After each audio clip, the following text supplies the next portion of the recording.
Assalamualaikum warahmatullahi wabarakatuh. Saya Rifka Silmi Mufliha dengan NIM 192231051 kelas gizi 5A akan mempresentasikan mengenai hasil praktikum survei konsumsi pangan dengan topik analisis kecukupan gizi menggunakan metode Dietary History atau DH. Metode DH ini biasa digunakan dalam metode survei konsumsi pangan yang dapat menilai jumlah atau besar porsi konsumsi serta frekuensinya secara retrospektif selama kurun waktu tertentu sesuai dengan kebiasaan makan responden tersebut. Nah, data yang didapatkan akan dihitung kandungan gizinya sehingga dapat diketahui kecukupan gizi responden tersebut. Tujuan dari praktikum metode DH ini adalah untuk mengumpulkan, menganalisis, menjelaskan, dan menginterpretasikan data konsumsi pangan yang dihasilkan berdasarkan metode DH. Berikut adalah biodata responden individu, terdapat nama, jenis kelamin, tanggal lahir, usia, berat badan dan tinggi badan, hari tanggal pelaksanaan wawancara, serta nama pewawancara. Berikut adalah hasil survei DH dan perhitungan asupan gizinya. Nah, survei ini dilakukan dalam kurun waktu selama sebulan terakhir atau sebulan ke belakang dengan menanyakan kebiasaan makan responden per waktu makan selama sebulan terakhir. Nah, untuk menghitung kecukupan gizi responden, maka harus dihitung kebutuhan energi dari responden tersebut dengan cara menghitung BMR dengan ditambah SDA dan dikali dengan faktor aktivitas fisik. Nah, didapatkan kebutuhan energi harian responden itu adalah 2463 kilokalori per hari.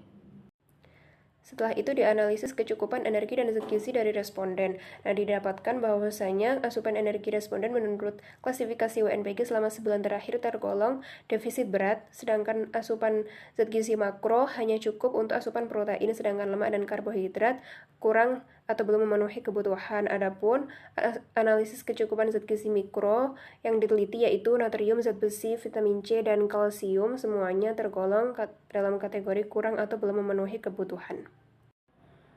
Selain analisis individu, juga dilakukan analisis dalam satu kelompok. Berikut adalah hasil rata-rata asupan gizi harian dalam satu kelompok. Setelah itu dianalisis kecukupan zat gizi harian dari satu kelompok dan didapatkan bahwasanya untuk energi defisit berat dan untuk zat gizi lainnya itu cenderung kurang dan hanya cukup pada zat gizi protein, lemak, dan vitamin C, sedangkan zat gizi yang lainnya itu tergolong dalam kategori kurang atau belum memenuhi kebutuhan berdasarkan AKG 2019 dan prinsip pedoman gizi seimbang.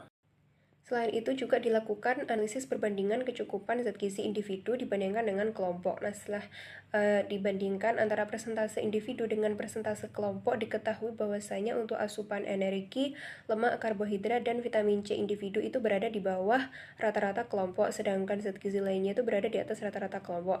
Meskipun begitu, untuk zat gizi natrium, zat besi, dan kalsium dari individu itu meskipun di atas rata-rata kelompok, tetapi tetap kurang atau belum memenuhi dari kebutuhan individu tersebut.